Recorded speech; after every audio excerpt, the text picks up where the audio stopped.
সোহেলি, বর্ষা মানে হচ্ছে যে রাঙামাটি যে ঝুঁকিপূর্ণ পাহাড় বা পাহাড়ের পাদদেশে যারা বসবাস করে সেসব মানুষজনকে সরিয়ে নেওয়ার জন্য জেলা প্রশাসনের পক্ষ থেকে প্রতি বছরই আমরা দেখতে পাই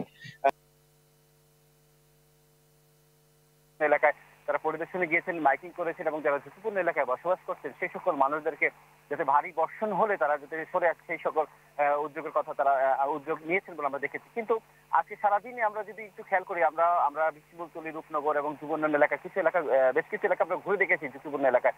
সেসব এলাকা থেকে মানুষজন এখন পর্যন্ত যে আশ্রয় কেন্দ্রে যাবে বা কোথায় আশ্রয় কেন্দ্র সেটি তারা এখন পর্যন্ত জানে না।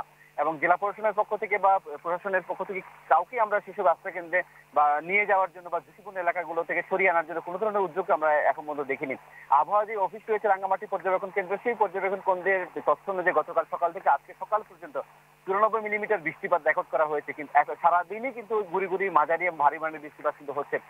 এবং রাঙ্গামাটির যে নির্বাহী অফিসার, সদর নির্বাহী অফিসার রয়েছে তার সাথে কথা বলেছিলাম। তিনি জানিয়েছেন রাঙ্গামাটিতে 23টি আশ্রয় কেন্দ্র, পৌর এলাকায় 23টি আশ্রয় কেন্দ্র খোলা হয়েছে, উপজেলার সদরে 54টি আশ্রয় কেন্দ্র খোলা হয়েছে। সব মিলিয়ে জেলায় কিন্তু 267টি আশ্রয় কেন্দ্র খোলা হয়েছে।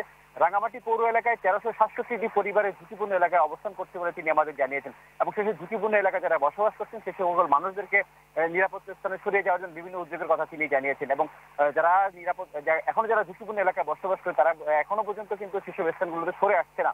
এবং যে কোনো সময় আসলে আবহাওয়া নগদের কাছে সব গ্রাহকই প্রিয়, তাই তো সারা দেশে ক্যাশ আউট চার্জ সবচেয়ে কম।